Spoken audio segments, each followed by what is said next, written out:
الحمدللہ رب العالمین علی سید المرسلین اما بعد اعوذ باللہ من الشیطان الرجیم بسم اللہ الرحمن الرحیم الصلاۃ والسلام علیکہ یا رسول اللہ الصلاۃ والسلام علیکہ یا نبی اللہ الصلاۃ والسلام علیکہ یا حبیب اللہ وعلی آلک واصحابک یا نور اللہ صلی اللہ تعالی علیہ وسلم۔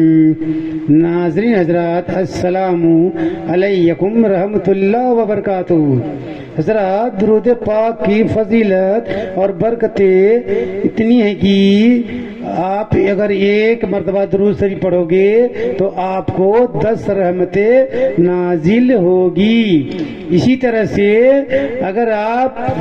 کثرت سے 150 مرتبہ درود شریف پڑھو گے تو قیامت دن اللہ کے رسول آپ سے مصافحہ کریں گے، اور کسی گناہوں کی وجہ سے اللہ کا فرشتہ آپ کو جہنم کی آگ میں لے جائے گا ڈالنے کے لیے، تو اسی وقت اللہ کے رسول بول اٹھیں گے کہ اے اللہ، تو نے میرے سے وعدہ کیا تھا کہ میرے امتی کو جہنم کے آگ میں نہیں ڈالے گا۔ اسی وقت اللہ تعالیٰ عز و جل ارشاد فرمائے گا کہ اے فرشتو، جو میرا رسول کہتا ہے اس کی بات کو سنا جائے۔ اسی وقت وہ فرشتہ اس امتی کو چھوڑ دے گا، اور پھر اسی وقت وہ فرشتہ اللہ کے رسول سے سوال کرے گا کہ اے اللہ کے رسول، میں اس امتی کو اس کے گناہوں کی سزا جہنم کی آگ دے رہا تھا، اور آپ نے اسے کیوں بچایا؟ اللہ کے رسول اسی وقت بول اٹھیں گے کہ اے فرشتوں سنو، یہ جو میرا امتی ہے بھلے ہی گناہگار ہے، لیکن میرے لیے کثرت سے دنیا میں درود شریف پڑھتا تھا، اس لیے یہ جنتی ہے، میں اس کو اپنے ساتھ جنت میں لے کے جاؤں گا۔ تو درود پاک پڑھتے رہیے اور رحمتیں لوٹتے رہیے۔ ناظرین حضرات، آپ سب جیسا یہ جانتے ہیں کہ ایک نہ ایک دن آپ اپنے دل میں تصور کر لو کہ ایک دن خدا کے سامنے حاضر ہونا ہے، اور حاضر ہونے سے بچ نہیں سکتے۔ ہم کتنا چاہ لیں کہ ہم خدا کے سامنے حاضر نہیں ہوں گے، لیکن یہ آپ کا ایک غلط فہمی ہے۔ آپ کو خدا کے سامنے حاضر ہونا ہوگا، اور جب اللہ تعالی عز و جل کے سامنے حاضر ہوگے تو خدا پوچھے گا تو کیا جواب دو گے آپ؟ آدم سے ہوئی نافرمانی اور جنت سے اٹھا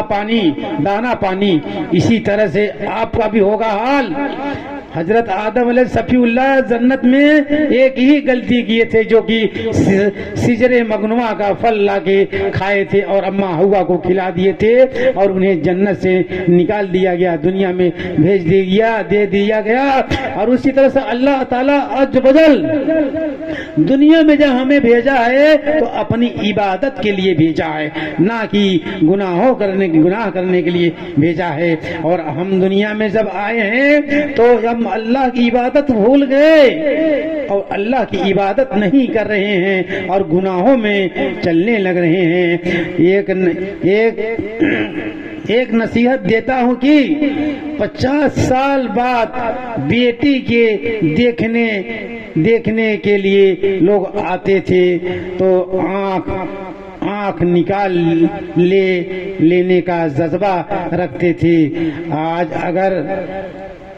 آج اگر حال ہی میں بیٹی کو دیکھنے آتے ہیں تو لوگ کیا کہتے ہیں کہ لڑکا اور لڑکی کو ایک جگہ بٹھا دیتے ہیں کہ آپس میں بات کریں گے تو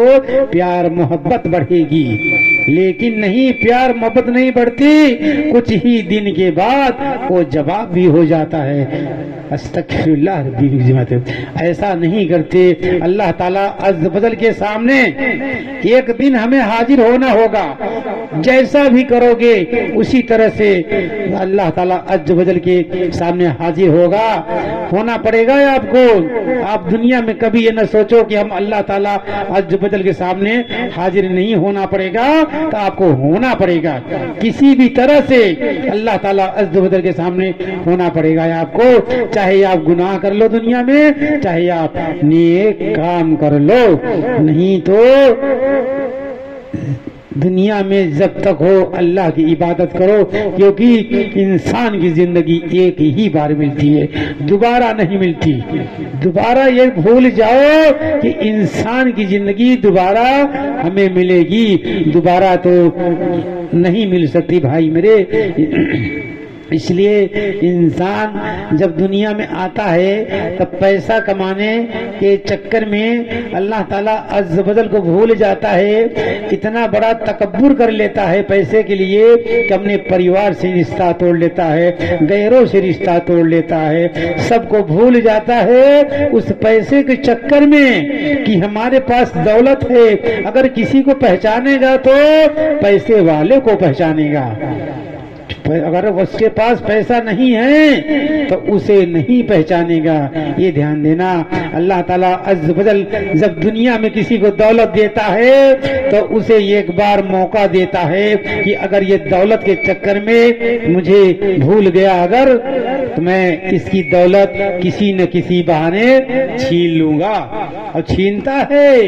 یا تو بیماری دیتا ہے، اس بیماری کے ذریعے اسپتال میں پہنچاتا ہے، اور اسپتال کے ذریعے اس ڈاکٹر کے علاج کے ذریعے سارا دولت کو چھین لیتا ہے اللہ تعالیٰ عز و جل۔ لیکن ہماری آنکھیں نہیں کھلتی، ہم اللہ کو بھول گئے ہیں۔ اللہ تعالیٰ عز و جل ارشاد فرماتا ہے کہ جب تم دنیا سے آؤ گے ایک نہ ایک دن موت کا مزہ تمہیں چکھنا ہی ہوگا۔ موت سے آگاہ کس کی ہے بسر، آگاہ کس کی ہے بسر، موت سے ہے کس کی رشتہ داری، آج ہماری باری تو کل ہے تمہاری باری۔ موت سے کسی کی رشتہ داری نہیں ہوتی ہے، ایک دن تمہیں اس دنیا کو چھوڑ کے، ساری دولت کو چھوڑ کے، جو تم نے یہ دولت حلال حرام کر کے کمایا اور اپنے بچوں کے کھلایا، اور اسی دولت کو چھوڑ کے تم اللہ تعالیٰ عز و جل کے پاس تمہیں جانا ہوگا، اور جانا ہوگا تو جانا ہوگا۔ ہم سے پہلے کتنے آئے دنیا میں، بڑے بڑے خدائی کا دعویٰ کرنے والے آئے جو دنیا میں نہیں رہے اور دنیا سے چلے بھی گئے، دنیا سے چلے بھی گئے۔ آج ان کے قبروں کو نام و نشان تک نہیں ہے، ان کی قبر کہاں ہے؟ دیکھو تو جو بڑے بڑے تکبر دنیا میں کرتے تھے کہ ہمارے مقابلے کوئی ہے نہیں، خدائی کا دعویٰ کرتے تھے وہ بڑے بڑے سورما اور ویر،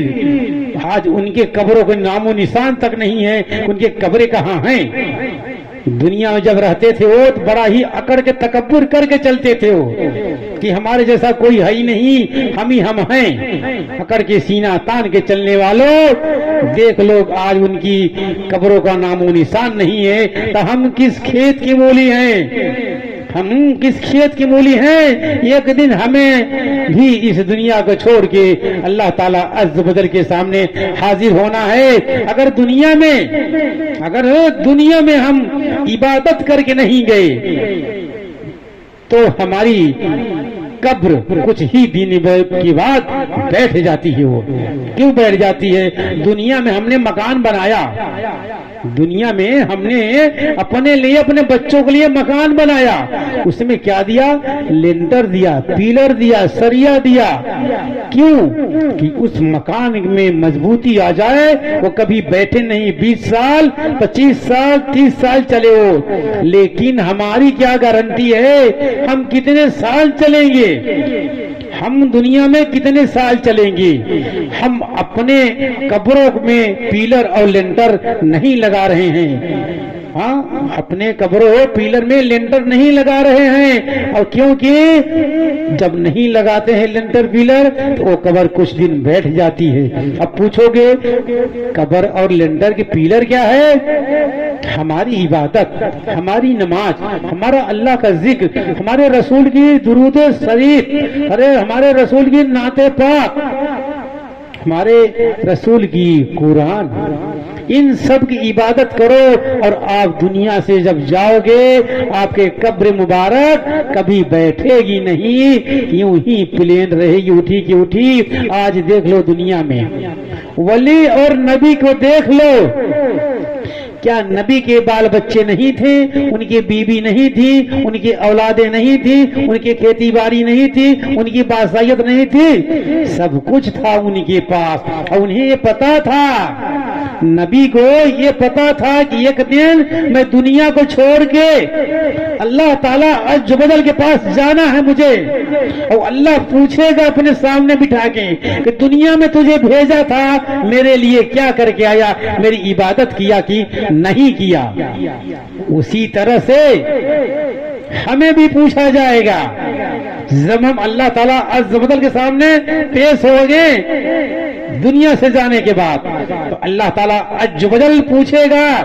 کہ اے میرے بندے میں تجھے دنیا میں بھیجا تھا اپنی عبادت کرنے کے لیے، لیکن تو دنیا میں گیا تب فتنہ فساد میں لگ گیا، کیونکہ فتنہ فساد کے لیے، خرافات کے لیے جب ہم دنیا میں فرشتوں سے مشورہ کیا کہ اے فرشتوں ہم دنیا میں ایک خلیفہ بنانا چاہتا ہوں، اسی وقت فرشتوں نے کہا تھا اے اللہ تعالیٰ عز و جل تو دنیا میں فرشتہ خلیفہ تو ضرور بنائے گا، لیکن وہ خلیفہ دنیا میں جا کے فتنہ فساد کرے گا، تو لیکن اللہ تعالیٰ عز و جل کہتا ہے اے فرشتوں سنو، جو میں جانتا ہوں تم نہیں جانتے ہو، کیونکہ اگر یہ فتنہ فساد لڑائی جھگڑا کریں گے تو مجھ سے معافی بھی مانگیں گے یہ۔ اسی طرح سے دنیا میں آج ہونے لگ رہا ہے، آج ہونے لگ رہا ہے، ہم یہ نہیں دیکھ رہے ہیں کہ ہم دنیا میں کب تک رہیں گے، دنیا میں کب تک رہیں گے ہم یہاں پہ، ایک نہ ایک دن تو ہمیں یہاں سے جانا ہے، جانا ہے تو جانا ہے، موت سے کس کی رشتہ داری ہے؟ آج ہماری باری کل تمہاری باری ہے، پوری دنیا اسی طرح سے فنا ہو جائے گی، جب فنا ہوگی قیامت آئے گی تو ملک شام کی زمین پہ، ملک شام کی زمین پہ فیصلہ ہوگا، اور زمین کس کی ہوگی؟ تانبے کی ہوگی، وہ زمین تانبے کی ہوگی اور گرم ہوگی بالکل لال۔ یہاں ہمارے گھر میں ایک ماچس کا تیلی کا چٹکا جرا سا لگتا ہے ہاتھوں میں تو ہم سو سے کرتے ہیں ارے جل گیا، وہاں جب ملک شام زمین تانبے کی ہوگی پوری گرم لال، وہاں تم کیسے بیٹھو گے، کیسے کھڑے ہوگے اس پہ؟ لیکن ہاں کھڑا وہی ہوگا جو میرے اللہ عز و جل کا سچا بندہ ہوگا، اللہ کی سچی عبادت کرتا ہوگا، وہی بیٹھ اس پہ ملک شام کی زمین پہ تانبے کی زمین پہ بیٹھ سکتا ہے، باقی کوئی نہیں بیٹھ سکتا۔ جو کہ گنہگار ہوگا وہی جل کے بالکل جیسے سونا پگھل کے بہہ جاتا ہے اسی طرح سے پگھل کے بہہ جاؤ گے، تب تمہیں پتا چلے گا ہم نے دنیا میں کتنی گناہیں کیا تھا۔ اللہ تعالیٰ عز و جل اسی لیے ارشاد فرماتا ہے کہ اے میرے بندو میں نے دنیا میں آخری رسول بھیجا تھا محمد عربی کو بھیجا تھا، اسی لیے کہ ہمارا رسول جو آخری جائے گا اپنی امت کو بہترین سنتوں پہ چلنے کا طریقہ بتائے گا، اور بتایا ہمارے محمد عربی آخری رسول بتائے بھی دنیا میں کہ کس طرح سے سنتوں پہ چلنا چاہیے۔